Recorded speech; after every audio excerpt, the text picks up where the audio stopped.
안녕하십니까, 문유프입니다. 자, 오늘 세 번째. 자, 세 번째인데, 이제 좀 귀찮은 얘기 좀 설명 좀 드려볼게요. 임대 신고.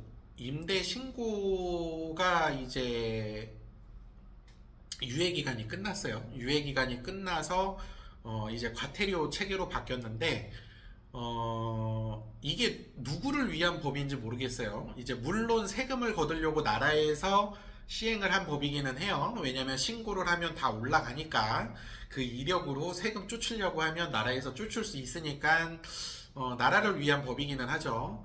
근데 일이 굉장히 조잡하고 번거롭고 쓰잘데기 없는 법이에요. 이걸 누가 만들었는지 참 궁금해요. 세금을 거둘 거면 그냥 대놓고 세금을 거두면 되지. 왜 이렇게 해서 왜 돌려 까고 세금을 거두려고 하는지 모르겠어요. 지금 이제 월세 신고라는 게 생겼죠. 월세 신고는 월세 30이 넘는 금액을 계약을 하면 이제 계약일로부터 30일 이내에 관할 주민센터에 월세 신고를 해야 됩니다. 자, 인터넷 신고도 되고요. 집주인 아니면 임차인 둘 중에 한 명이 신고를 하게 돼 있어요. 그러면 부동산은 이런 식으로 설명을 할 수밖에 없어요. 월세 계약을 했는데 다 30이 넘어가죠. 월세가 30 이하가 어디 있어요? 없어, 지구상에. 그러면 임차인 분이 전입신고를 하셔야 되니까 어차피 동사무소를 가셔야 돼요. 그러면 월세 신고까지 같이 하세요. 임차인 귀찮게 하는 거야. 부동산이 하려고 그러면 대리 또 서류 받아야 돼요. 그럼 부동산이 귀찮아서 못해. 그러면 집주인이나 임차인 두 분 중에 한 분이 해야 되는데 집주인분은 대부분 연세가 드신 분들이에요. 그럼 못해. 귀찮아서 못하고 몰라서 못해.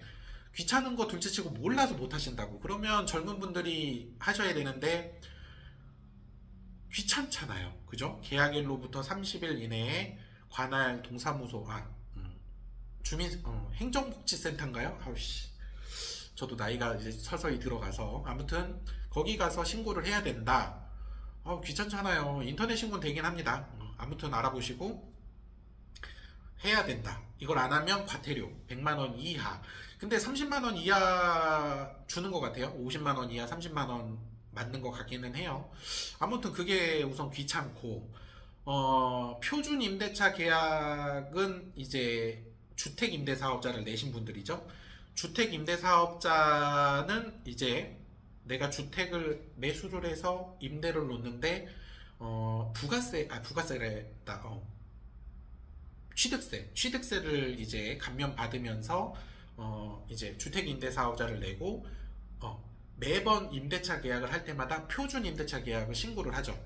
이게 잘못된 게 뭐냐면 표준 임대차 계약서를 써서 표준 임대차 계약을 집주인이 구청에 신고를 한단 말이에요. 근데 여기에서 전산 신고를 하면 월세 신고는 안 해도 되잖아.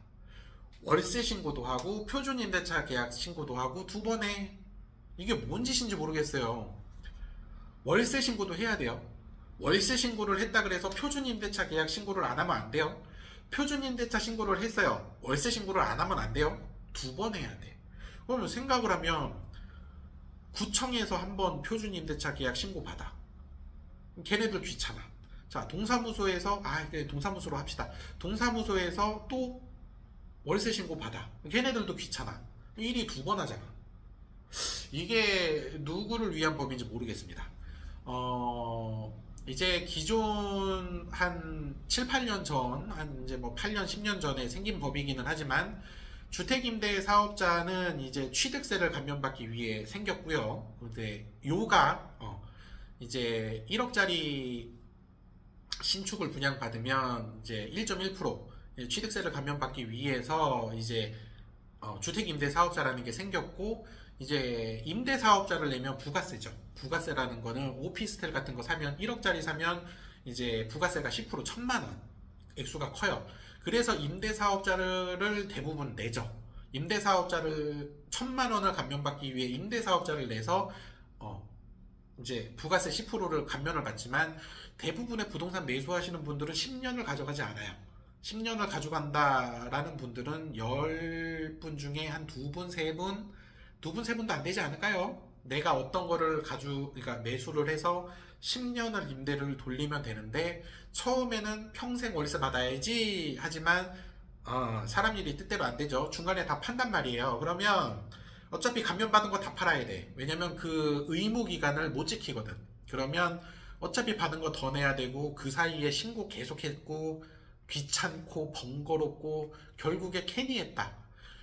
저도 주택임대 사업자를 해서 5년 갱신해가지고 4개인가 이렇게 돌렸다가 만기돼서 지웠어요. 만기돼서 지우고 이제 지금 있는 건 그냥 이제 임대를 돌리고 있는데, 그때 표준 임대차 계약이 끝났을 때 말소를 하고 저는 끝냈는데, 아는 지인분은 연장을 했어요. 그걸 왜 그랬는지 모르겠는데, 연장을 했는데 연장은 8년짜리야.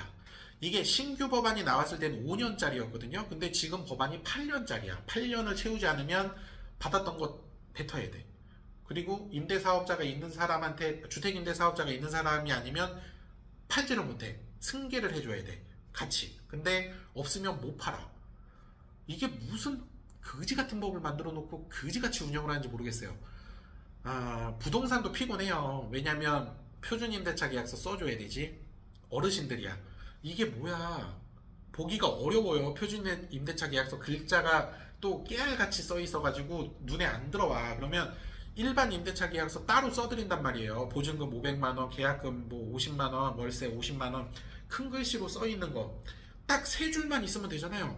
500, 50, 50, 잔금이 있고, 그 다음에 계약기간 1년, 특약, 이걸 있으면 되는데, 표준 임대차 계약서는 누구 머리에서 나온 건지 모르겠는데 막 6장인가 7장인가 그래. 왜 만들었는지 이해를 못하겠어. 왜냐면 부동산이 다 설명하고 부동산이 다 해주잖아. 근데 이걸 왜 만든 건지 이해를 못해요. 저는 없어져야 되는 법 중에 하나가 표준임대차 계약서예요. 표준임대차 계약서가 개정이 됩니다. 표준임대차가 개정이 되는데, 이제 전세 사기로 인한 개정이 이제 들어가죠.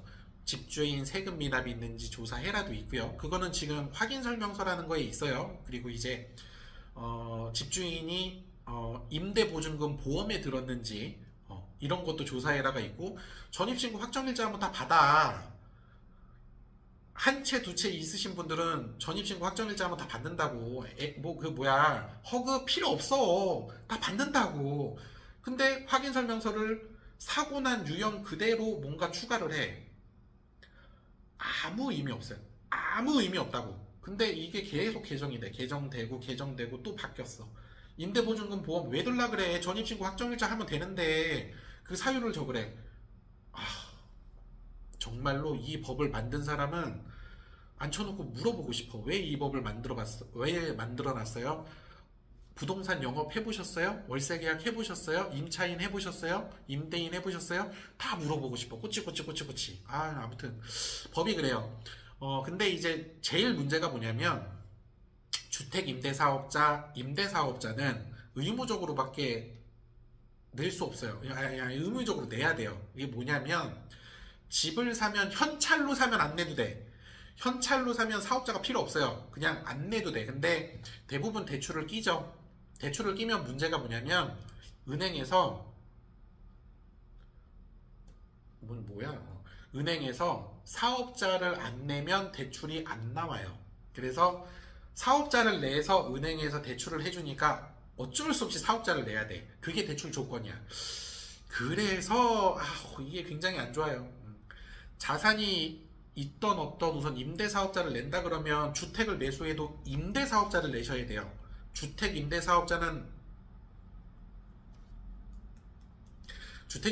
내시는 거 아니에요. 임대사업자를 내셔야 됩니다. 그리고 그냥 세무사한테 맡겨서 기장 맡기고 그냥 세금 털 거 털고 이것도 털고 한 번에 신고하셔야지. 내가 한개호실을 갖고 있다고 해도 세입자가 바뀔 때마다 구청 가서 신고하고 임대료 못 올리고 하시면 안 돼요. 임대료를 못 올린다가 제일 커요. 법은 이렇게 돼 있어요. 4할, 5할 이상 못 올린다. 이건 법안인데 실무적으로는 현행 시세에 맞지 않으면 임대료를 올릴 수 있다. 뭐 조정위원회가 있고 뭐 이것저것 있지만 뭐 그렇게까지는 필요 없고, 현행 시세에 맞게 조정이 되는데 표준 임대차 계약서 신고를 하면 임대료 못 올립니다. 현행 시세 의미 없어요. 못 올려. 왜냐면 걔네들은 행정처분이야. 그냥 행정적으로 위에서 내려온 대로 할 수밖에 없어요. 위에서 내려온 대로 지침을 따르셔야 돼요. 이래 버리니까 법안이 필요가 없어요. 현재 시세에 못 맞춥니다. 첫 번째 신고가 어긋나 버리면 월세 못 올려요. 그러면 허위 신고를 해야 돼. 계속. 뭐 허위 신고한다 그래서 잡을 수 없어요. 어차피 구청 직원 2명, 뭐 동사무소 직원 2명 못 잡는데 귀찮다는 얘기예요. 정말 이거는 귀찮아서 말씀드리는 거예요. 앞으로 부동산 이제 주택 건물을 매수를 하셔도 규모가 큰 거 하시는 분들은 임대사업자를 내셔야 됩니다. 주택 임대사업자가 아니에요. 그리고 맨 처음에 매수하실 때 액수가 10억이 넘어가면 이제 감면 액수가 있어요. 감면이 이제 몇백이 넘어가니까 이제 몇백 수준의 감면이니까 그거를 위해서 주택 임대사업자를 내실 수 있는데 임대사업자를 내세요. 임대사업자를 내시고 이거를 저한테 물어보지 마시고 가까운 세무사에서 상담을 받으시면 됩니다. 주택 임대사업자는 그냥 한 개 사시는 분, 한 개 사서 나 1년에 한 번 한가해 그냥 신고 매번 할 거야 이러시는 분들은 하셔도 돼. 근데 건물 규모가 있으신 분들은 임대사업자를 내시는 게 맞아요. 임대사업자를 내고 편안하게 신고하고, 이제 뭐 신고는 제가 뭐 도와드릴 거는 없지만 이거는 설명이 불가한 내용이라 여기까지 하겠습니다. 자, 영상 여기까지 찍겠습니다.